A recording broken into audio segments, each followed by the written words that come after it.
Green tea pills are often sold as a fat burner with the goal of a nice slow shortcut to losing weight. Green tea is also commonly accepted as an antioxidant with other great positive health benefits. But what does clinical research say about this fat loss? How much of a scam are these pills, and are there other positive health benefits with green tea? I talk about this and more, so let's jump into it. What's up everyone, my name's Henrik and welcome back to the channel. Today I'm breaking down a trial studying the effects of green tea extract on various aspects of health in overweight women. This was published in February of 2021 by Dr. Justin Roberts and others from Anglia Ruskin University in Cambridge in the United Kingdom. Lots of people drink green tea, even daily, primarily for the taste, but many people out there take it as a supplement, as an antioxidant, or even as a fat burner, which I think is interesting and pretty wild. What in green tea could be causing these benefits? Well, what is even in green tea? Although it technically varies depending on the green tea that you're looking at, pure green tea typically contains polyphenols, which mostly includes these four compounds, all types of catechins for the most part, and the most abundant is in the bottom right, called EGCG. When people in research say pure green tea or green tea extract, they're referring to EGCG, not just whatever is found in a tea bag. Through some complex biochemical pathways, which I won't go through over here, EGCG could theoretically enhance fat oxidation in addition to its antioxidative, anti-inflammatory, and chemoprotective effects.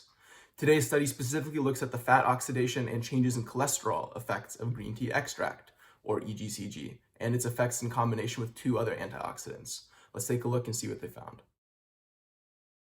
Today's trial was a placebo-controlled, double-blinded study with 27 recreationally active, mildly overweight individuals. The average age of participants was 47 with an average BMI of 27. For at least 4 weeks prior to the start of the trial, subjects weren't taking any other nutritional or weight loss supplements, so that confounding variable was out of the way. Over 8 weeks, participants either consumed a placebo, green tea extract, or specifically 400 milligrams of EGCG, or that green tea extract plus quercetin and alpha-lipoic acid. Participants consumed 2 of those capsules a day for 8 weeks, so it was in a capsule form. Typically 8 ounces or a single cup of green tea has around 125 milligrams of EGCG, so the participants in those experimental groups that consumed the EGCG, they consumed about 6 times as much as the normal amount in a single cup. All the supplements were purposely decaffeinated to also remove that as a confounding variable. Quercetin is an antioxidant found in green tea and fruits, and alpha-lipoic acid, which is another antioxidant, is found in vegetables primarily. Because EGCG, or pure green tea, is an antioxidant, the researchers wanted to see if more antioxidative compounds could expand on those seen effects. So the 3 groups were placebo with nothing, DGTE with only the green tea extract, or DGTE plus with green tea extract plus quercetin plus alpha-lipoic acid. The researchers measured a lot of different things at 3 different time points: before starting the trial, 4 weeks in, and 8 weeks in, or at the end.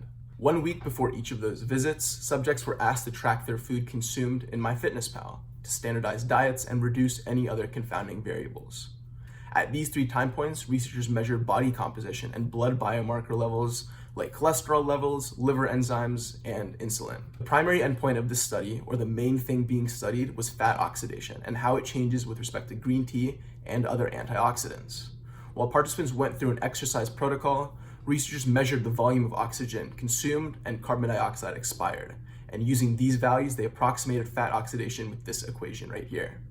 They also measured maximal fat oxidation, which is basically a time point when participants had the largest fat oxidation during their exercise period. So this is a pretty logical and standard way to measure fat oxidation. Burning fat releases energy and can require oxygen and releases CO2. If you can measure changes in those gases, you can extrapolate changes in energy. Now, burning carbs also releases energy and can require oxygen and releases CO2. So to make sure the changes being studied were actually fats and not carbs, researchers specifically accounted for carbohydrate oxidation using this separate equation shown here. Energy released from burning protein was considered negligible. First, after analyzing nutrition between the 3 groups, calories and specific macros consumed were approximately the same between groups, and so was the amount of training, like exercise. So it's safe to assume that the results we see in fat oxidation and blood biomarkers are from the green tea supplementation, as opposed to food consumed or outside exercise. Between all 3 groups, there were no significant changes in any of the body composition measures that were studied, so Nothing really changed there. Getting the blood biomarkers out of the way, the only real significant change was a small, yet statistically significant decrease in LDL for the DGTE plus group after 8 weeks. This is a pretty interesting result and something I'll discuss later. Now let's look at the main result of maximal fat oxidation, or MFO, which is basically the fat oxidation rate at maximal exercise output. Nothing was significant in the first 4 weeks, but the DGTE plus group was significantly changed after 8 weeks. One thing I really like about this data is when comparing 4 to 8 weeks, the maximal fat oxidation increased relative to placebo, but was not statistically significant. This could suggest a time-dependent effect, meaning if you take green tea supplements over 16 weeks or over a year, we might see statistically significant results. Also in the second row of graphs, the same type of analysis was done, but fat oxidation was normalized to fat-free mass, meaning the amount of fat oxidation you had didn't depend on how much fat-free mass you had. As you can see, it's pretty similar to maximal fat oxidation without normalization. Now, there were other results listed with lots of other graphs measuring very specific things with respect to fat oxidation, but the ones I discussed were the ones that were most significant to you and what the researchers primarily discussed in the discussion. Okay, so this study helps us understand what the antioxidative effects of green tea extract are, especially in reference to fat oxidation. In this study, the results show that pure EGCG or green tea extract do not cause a significant increase in fat oxidation. It only does so in combination with quercetin and alpha-lipoic acid in the DGTE plus group. It's also interesting to note that today's study didn't find any changes in body composition, like fat loss. So the change in fat oxidation that we saw today in this study have to be pretty small, although still statistically significant. A meta-analysis from 2017 found non-statistically significant increases in fat oxidation when comparing EGCG to placebo, supporting that pure green tea extract itself doesn't work. This meta-analysis and many other studies show similar types of results. Pure EGCG could have some relationship with fat burning, but the support to make the definitive claim is definitely not there. We cannot say that green tea itself burns fat or even gets close to that. Even more specifically, today's trial is done with overweight individuals, and studies looking at green tea supplementation in purely healthy people have found no significant changes in fat oxidation as well. So maybe, just maybe, the fat oxidation potential benefits can only be seen in overweight people. However, the reason I chose today's study out of the incredible amount of green tea studies out there is because I was really interested in the fact that researchers added these two chemicals, quercetin and alpha-lipoic acid, to see if they compound the effects of EGCG, and that's exactly what we saw. This is the first study to use this novel combination of these two compounds. So now you might be wondering, great to see the potential health effects of green tea, but it seems useless without these random compounds that I've never heard of before. First of all, when you drink green tea from a tea bag looking something like this, it doesn't have pure EGCG in it. It actually has a decent bit of quercetin in it and other antioxidants and compounds too. So in the least, when drinking normal green tea, you're already drinking one of these compounds and getting those benefits.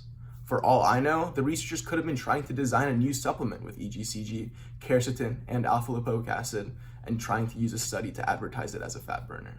Now, going back to one of the interesting results that this study saw, there was also a decrease in LDL by around 40 milligrams per deciliter in the DGTE plus group. This result is also supported by other clinical research out there. A trial published in 2018 found that green tea extract reduced LDL levels after 6 weeks, but didn't change any other cholesterol markers in overweight and obese women. EGCG, quercetin, and alpha-lipoic acid are all antioxidants meant to neutralize free radicals on oxygens. That's actually what it means to be an antioxidant. But this means they can help reduce bad cholesterol while promoting heart health. So although we saw changes in fat oxidation, we could also see positive changes in heart health over the long term. Maybe changes in fat oxidation could be connected with changes in cholesterol and long-term heart health too. I don't know, metabolism is just a very cool area of medicine. Similar to how oranges can delay the onset of macular degeneration, as seen in one of my past videos, a meta-analysis with over 260,000 people found that those who didn't drink green tea had a higher risk for cardiovascular diseases, and those that were drinking more than 10 cups a day had lower LDL than those who were drinking 3 cups a day. Basically, the study found that drinking more green tea was correlated to a lot more reductions in heart diseases and other related diseases, as opposed to drinking less green tea. This shows the potential for a dose-dependent relationship with consuming green tea, with some really interesting positive long-term effects. For a short summary with some takeaways, an 8-week placebo-controlled clinical trial studying the effects of green tea extract, or EGCG, didn't find any significant changes in fat oxidation, but when supplemented with 2 other antioxidants, quercetin and alpha-lipoic acid, there were significant increases in fat oxidation and decreases in LDL. Green tea extract on its own isn't significantly different, but when you drink tea from a tea bag, it typically does have quercetin in it, so you could be seeing some of these small benefits. However, today's study didn't find any changes in fat loss itself, so the changes can be very, very small, if any. Green tea extract plus the 2 antioxidants reduced LDL, or bad cholesterol, which is a very positive result and is supported by literature already out there. Coupled with this, lots of research suggests that drinking green tea over extended periods of time reduces risks of heart disease and other related problems, so there's definitely an upside to consuming it, in addition to it just tasting great. Regardless, that's all I had for today. Don't forget to check my description for all the sources and references I've used, and click that like and subscribe button to support the channel and watch some more content. But regardless, hope you all learned something and have a good one. Thanks.